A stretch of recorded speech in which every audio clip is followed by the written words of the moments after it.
Bismillah, au nom d'Allah. Ô les croyants, quiconque parmi vous apostasie de sa religion, Allah va faire venir un peuple qu'il aime et qui l'aime, modeste envers les croyants et fier et puissant envers les mécréants, qui lutte dans le sentier d'Allah ne craignant le blâme d'aucun blâmeur. Telle est la grâce d'Allah, il la donne à qui il veut. Allah est immense et omniscient. Voilà, je voulais commencer par ça. Alors aujourd'hui, on va s'attaquer au mot khatam. Khatam. Du fameux verset que tout le monde connaît, 33-40. On va le réciter. Officiellement, comment il est récité? Ah, je trouve pas là-bas. Ah ouais.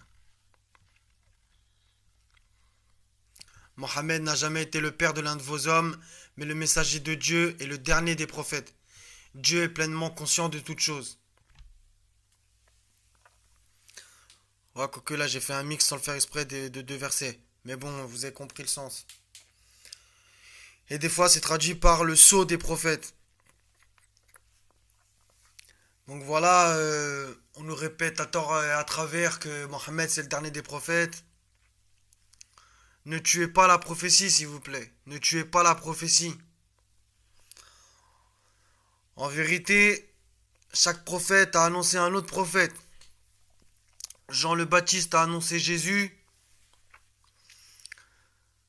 Ésaïe a annoncé Jésus. Etc. etc. Des exemples comme ça, il y en a des tonnes. Dans chaque livre saint, il y a des prophètes qui avertissent que d'autres prophètes vont venir. Comme le verset de la sourate Al-Saf,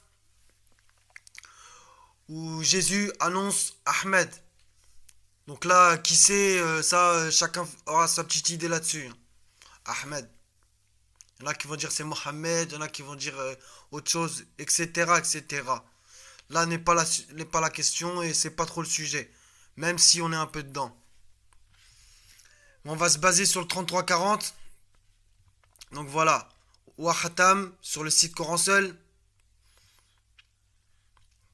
Wahatam. Traduction générale. En général, c'est le sceau ou le dernier. Et là, on voit que il y a écrit scellé, cacheté, apposé son cachet, estampillé, achevé, chlore. On va fouiller, voir qu'est-ce qu'il y a d'autre. Et là, ça se complique. Là, ça se complique. Donc voilà. Cacheté, estampillé, poinçonné, scellé, tamponné, timbré, barré, touché, fermé, obturé, terminé, achevé, accomplir, etc., etc. Je vous laisse regarder. Mettez sur pause si vous voulez regarder tous les termes. Ou allez sur le site, c'est encore mieux. Mais le problème, c'est quoi? C'est que par exemple, là, il a été utilisé donc dans les quatre traductions. Dans les quatre traductions qu'on a là, un, 2, 3, 4, ouais. Dans les trois traductions plus précisément. Eh ben on voit dernier pour Oregon State University, dernier pour submission.org et saut pour traduction droit chemin. On voit bien dernier, dernier et saut. On va voir où est-ce qu'ils ont été fouillés ça. Est-ce que dernier ça y est ici? Bien sûr ça y est, c'est ici. Donc dans adjectif, adverbe. Dernier, final, ultime, terminal.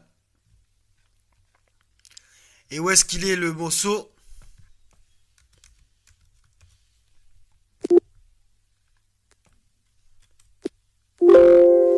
Il est là. Dans les noms si je me trompe pas. Saut. Eh ben moi je suis désolé, c'est pas ce mot-là que j'aurais pris, ni saut ni dernier. Et on va le voir par la suite pourquoi. Mais je prendrais plutôt le tampon ou saut, mais pas d'une manière à laisser entendre que c'est le dernier. J'entends tampon moi plus. J'entends beaucoup plus tampon. Le tampon de quelque chose. C'est-à-dire il a été tamponné par Dieu. Voilà ce que j'entends par là. On va le relire avec tampon. Mohammed n'a jamais été le père de l'un de vos hommes, mais le messager d'Allah est le tampon des prophètes. Et je trouve que ça colle parfaitement. Dieu est de toutes choses connaissant. Sachant qu'il n'y a pas d'autres versets qui diraient explicitement cela ou cela, qu'il est le dernier prophète, à part ce verset-là, dans tout le Coran. Et le problème, c'est que en fait, c'est une pensée sunnite, voire chiite aussi, où il y a un hadith qui dit, je vais le trouver. Bismillah, voilà, je l'ai retrouvé. Donc voilà, je m'appuie sur un hadith pour bien montrer la croyance. D'où ça vient ouais, c'est le dernier des prophètes. D'après Abu Huraira, le prophète aurait dit, mon exemple est celui des prophètes avant moi, et comme celui d'un homme qui a construit une maison, qu'il a parfaitement construit et embelli l'espace d'une brique dans un coin. Alors les gens visitaient la maison, s'étonnaient de sa beauté et disaient, pourquoi n'as-tu pas posé cette brique? Je suis cette brique et je suis le dernier des prophètes.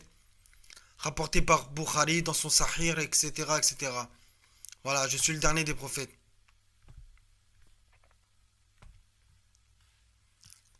Donc ça vient de là, ça vient des hadiths de dire que c'est le dernier des prophètes. Et voilà, je vous ai trouvé le consensus des musulmans sur le dernier des prophètes. L'imam al-Hanafi a dit la prétention de la prophétie après notre prophète est mécréance par consensus. Donc voilà, tout ce que je vais dire par là, c'est de la mécréance selon eux. Mais j'en ai rien à faire. La vérité est venue, l'erreur a disparu. Celui qui prétend la prophétie après notre prophète ou rend véridique celui qui prétend cela, alors tout ceci est mécréance. Ils ont tué la prophétie. Ils ont tué la prophétie. Ils veulent plus qu'il y ait de messagers, ils veulent plus qu'il y ait de prophètes.